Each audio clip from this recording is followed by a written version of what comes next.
E aí pessoal, tudo bom? No vídeo de hoje vamos falar sobre um mangá engraçadíssimo que eu li essa semana e que trata de um assunto que eu adoro, que são videogames retrô. No vídeo de hoje vamos falar sobre High Score Girl, que também é série de Netflix. Sim, amigos! No vídeo de hoje vou falar sobre um quadrinho sensacional que eu li semana passada, mas antes gostaria de lembrá-los que O Busca-Vidas é o próximo lançamento, já está em pré-venda exclusiva pela Amazon, o link é o primeiro aí na descrição. Comprando agora você garante 30% de desconto, é um quadrinho sensacional, então se você ainda não fez a sua pré-venda, compra aí, dá uma força pra editora e de quebra leve um dos melhores lançamentos de 2020, isso eu garanto pra você, viu? Então tá aí, O Busca-Vidas, garanta já o seu. E agora vou falar sobre High Score Girl. E, cara, fazia tempo que eu não me divertia tanto lendo mangá. O que acontece é que, desde que eu abri a editora, até antes, desde que eu comecei o canal, as minhas leituras elas são muito dirigidas. Ultimamente, 90% do que eu compro são aqueles livros que... pô, isso aqui tem potencial para ser publicado. São livros que são bons, mas eu compro mais para cumprir uma agenda profissional, né? E antes disso, antes de ter editora, eu fazia a mesma coisa, em que eu comprava livros porque acho que isso aqui vai ser interessante trazer para o canal, né? É claro que a maioria das coisas que eu compro são leituras interessantes, até porque se não fossem eu não falaria aqui no canal. Mas fazia falta, sabe, comprar um gibi meio de forma descompromissada, somente porque parece bom e que fala de um assunto que eu gosto. E foi o caso aqui do High Score Girl. E foi completamente por acaso, eu nem sabia que isso aqui existia. Nem sabia que existia uma série de Netflix que é uma adaptação desse mangá. Eu tava na loja e daí eu vi o verniz desse quadrinho aqui, porque tinha uma luz que tava num certo ângulo em que dava pra ver o verniz, vocês estão vendo aqui? E esse verniz aqui é um direcional pra baixo, pra cima, 3 socos. Eu não sei se vocês lembram, mas nos antigos fliperamas, sobretudo nas máquinas de luta, embaixo da tela existia um cartãozinho em que eles ensinavam a soltar os principais golpes dos personagens. E a iconografia era essa daqui, né? Então, vamos lá, você quer soltar um Hadouken, então tinha pra baixo, diagonal, assim, e o soco. Então, quando eu vi isso aqui, peraí, isso aqui parece ser interessante. E quando eu li o textinho aqui da quarta capa, puta, eu fiquei apaixonado, porque fala sobre um outro assunto, no qual eu nem comento tanto aqui no canal, mas que eu também gosto, que é retro gaming, né? Eu sou extremamente nostálgico dos anos 90, né? Da música, televisão, os videogames e... esse quadrinho aqui, ele começa em 1991 e ele segue a vida do personagem principal, que é esse garoto aqui chamado Haru, desde o primário até o ensino médio. E o que acontece? Esse garoto, ele é um zero à esquerda, ele não é bom em nada, ele é um fracasso na escola, a única coisa que ele gosta de fazer na vida é o videogame. É a única coisa na qual ele é bom, né? Inclusive, lá no local que ele frequenta, em que ele joga fliperama, o apelido dele é Haru Dedos Divinos, né? É muito engraçado isso. E, pô, beleza, né? Ele leva essa vidinha aí em que ele tenta ir levando a escola e jogando videogame nas horas vagas. Até um dia que ele tá jogando fliperama lá e ele é desafiado. Cara, quem joga Street Fighter 2, quem jogava, né, deve se lembrar dessa música quando apareceu Here Comes a New Challenger. E daí ele é desafiado. E diferente do Brasil, né, em que, sei lá, quando você ia desafiar, assim, você tinha o controle aqui e normalmente quando alguém vinha desafiar, o cara vinha do seu lado, sabe? E aqui não, no Japão, pelo menos na forma como é mostrado aqui no mangá, você tem aqui a sua tela e o cara que vem te desafiar, ele tá do outro lado. Então quando ele olha quem é que tá desafiando ele, ele vê essa menina aqui que coincidentemente frequenta a sua mesma sala. E ele, pô, que essa menina aí? E beleza, vai começar a jogar. E ele toma uma surra, não somente ele leva uma surra, como ele apanha do Zangief. E que, novamente, quem joga Street Fighter 2 sabe que o Zangief era, tipo, o pior personagem, né? Porque, pô, todo mundo sabia dar uma meia-lua, soltar um Shoryuken e tal, mas quem era que conseguia dar aqueles golpes do Zangief, um pilão giratório? Eu mesmo nunca consegui, na minha vida, dar um pilão giratório. E a menina era boa pra cacete, sabe? Dava pilão giratório, enfim, ela detonou o moleque. Então imagina, você tem um rapaz que A única coisa que ele sabe fazer na vida é jogar videogame e de repente aparece uma menina que é rica, que é boa em todas as matérias, que é comportada e que além disso é melhor que ele no videogame. Nossa, ele fica puto. Pra tentar derrotar a Akira Ono, que é o nome dessa garota, e reconquistar um pouco do seu orgulho perdido, o Haruo vai selecionar o Guile e fazer a coisa mais suja que um homem pode fazer, que é apelar. Eu não sei vocês, mas eu odeio jogador apelão. Na minha rua, jogador apelão apanhava. E ele ficava com aquele macetinho, sabe? De ficar agachado, dando chutinho fraco. E quando o personagem pula, ou ele dá uma gilete, ou ele dá um Alex Fu. Inclusive, pontos para essa tradução em francês aqui, que eles escrevem Alex Fu. Eles não escrevem Sonic Boom. Não, eles escrevem lá Alex Fu. Eu acho isso bem engraçado. Então, esse aqui é o primeiro capítulo que introduz os personagens. E o que se segue são pequenas histórias episódicas, né? Que mostram um pouco dessa aventura e como eles vão desenvolvendo essa amizade em torno do videogame. Não é um mangá para todo mundo, tá? Eu acho que para apreciar como se deve High Score Girl, você tem que ter vivido a cena videogameística dos anos 90. Tá? Se você não jogou os jogos que ele menciona, se você não frequentava fliperama, se você não lia revista de videogame, cara, você não vai curtir isso aqui. Vai ser apenas um mangá divertidinho, talvez uma história de amor e amizade, mas não vai passar disso, né?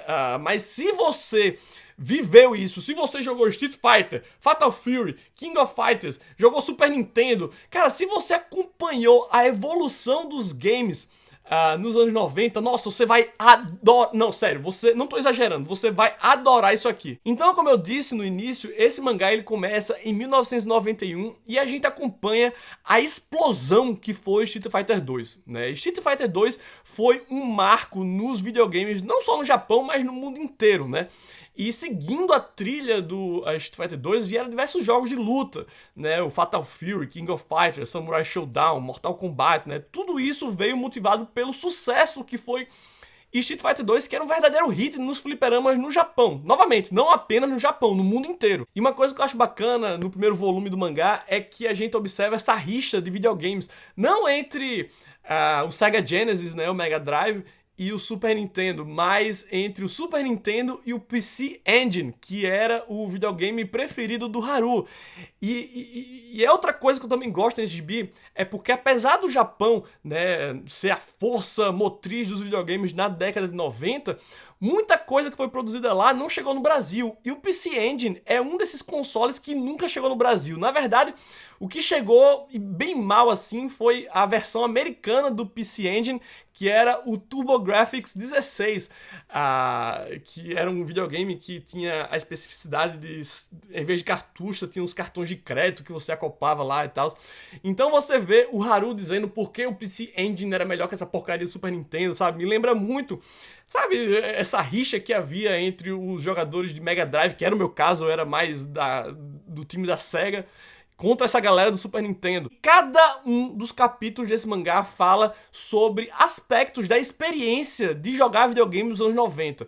Mesmo que isso aqui se passe no Japão e que, como eu disse, tem algumas diferenças no caso do PC Engine, mas se você jogava videogame nos anos 90, você vai se reconhecer aqui. Primeiro, que ele é vidrado em revista de videogame, né? A única coisa que ele lê, né, porque ele nem lê os livros escolares, mas são as revistas de videogame, a Gamers, né, que era a maior revista no Japão. No caso, eu adorava Ação Games, né? Game Power não gostava muito, mas Ação Games, pô, eu comprava todo mês, sabe? Ficava sonhando com aquelas coisas hiper caras que eles viam ali. E o Haru é a mesma coisa, né? Ele tem lá o PC Engine dele nos joguinhos que ele compra barato, mas ele ficava vendo os novos acessórios, né, que saíam, ele só ficava sonhando com aquilo, da mesma forma que a gente. Da mesma forma que a gente ia naquele barzinho cheirando a cigarro pra jogar videogame, ele faz a mesma coisa aqui. Tem um capítulo em que ele tá indo com a escola pra cidade de Osaka, só que acontece uma coisa lá e ele acaba perdendo o trem. Então, pra passar o tempo, ele vai na loja de fliperama da estação de trem, que é bem diferente. E daí isso me lembra como, dependendo do lugar onde você tá, os fliperamas eles tinham características diferentes. Então, os melhores fliperamas da minha época, eles estavam na rodoviária, por algum motivo. Era uma felicidade quando tinha que ir buscar algum parente na rodoviária, porque eu podia jogar, sabe, nos fliperamas lá e era do caralho. Tem um fliperama de aeroporto, que já é um pouquinho mais sofisticado. Tem aquelas lojas de fliperamas meio decadentes, com umas máquinas de 10 anos atrás, sabe? Eu sei que cada um desses capítulos em que ele mostrava lugares diferentes e a especificidade das máquinas desses lugares me faziam recordar da minha própria infância, sabe? E o Haru, ele é tão viciado por videogame que não importa onde ele esteja, ele só pensa em videogame. E pode parecer um pouco exagero, mas eu fazia a mesma coisa. Tem um episódio aqui em que ele vai pra escola, pra cidade de Osaka, e ele só quer saber de jogar videogame em Osaka. Ele vai até escapa lá pra poder participar de um torneio de videogame.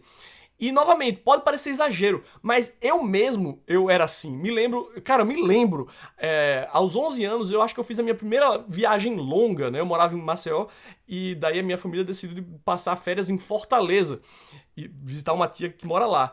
E daí eu me lembro de ligar para o meu melhor amigo da época, o Leandro, ainda sou amigo dele, a gente se fala e tudo.